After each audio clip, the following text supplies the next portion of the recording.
মধ্যে নিয়ে নিয়েছে। এমন সময় আবার ইহুদিরা মিলে চক্রান্ত করে আল্লাহর নবীকে যখন তীর মারবেন রে বন্ধু, আল্লাহর নবীকে যখন তীরের আঘাত করবেন, এমন সময় বন্ধু ওই মা একখানা তীর কলিজার মধ্যে ঘুষাই দিয়েছে, আরেকখানে তীরের সামনে ওই মা জননী আপনার হাজির হয়ে গেছে। সুবহানাল্লাহ।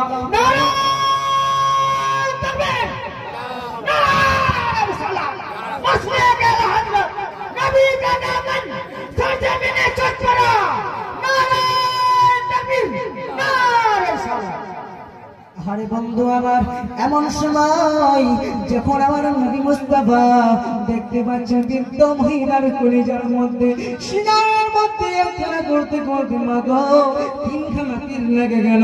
তিনখানা তীর যখন সিনার মধ্যে কলিজার মধ্যে লেগে গেল, আর ব্যথা সহ্য করতে পারে না, আর যন্ত্রণা সহ্য করতে পারে না।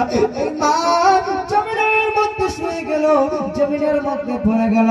এমন সময় মা যখন জমিনে পড়েছে, ছেলে দেখতে পাচ্ছে আম্মা যেন আমার জমিনে পড়ে গেছে। ছোট্ট 6 বছরের শিশু আওয়াজ দিয়ে বলছে আম্মা যান, আওয়াজ দিয়েছে।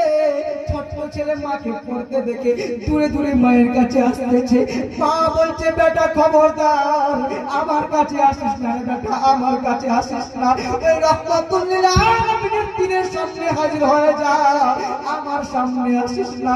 ছোট্ট ছেলে মায়ের কথাই নবীর ভালোবাসায় ওই তীরের সামনে আপনার হাজির হয়ে গেল।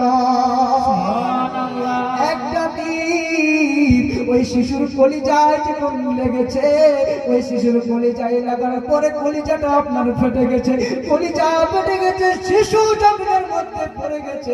মা ছেলে যখন বেঁচে ছিল আর বলতে লাগলো আল্লাহ, দুনিয়ার জমিনে ছিলাম তো নবীর ভালোবাসায় বেঁচে ছিলাম, মরলাম তো আল্লাহর নবীর ভালোবাসায় শহীদ হয়ে গেলাম। আল্লাহ গো, আমাকে আর আমার ছেলেকে তুমি শহীদ হিসাবে কবুল করে না।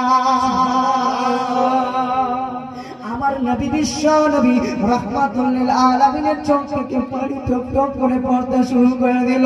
আল্লাহর নবীর চোখ থেকে পানি পড়তেছে।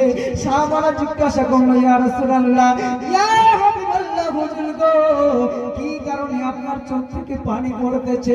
সাহাবারা জন্য জিজ্ঞাসা করেছে।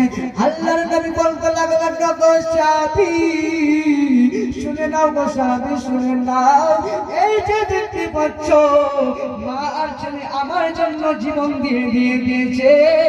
এই মার ছেলে আমার বিবি আর আমার মেয়ের সঙ্গে আল্লাহর জান্নাতে যাবে।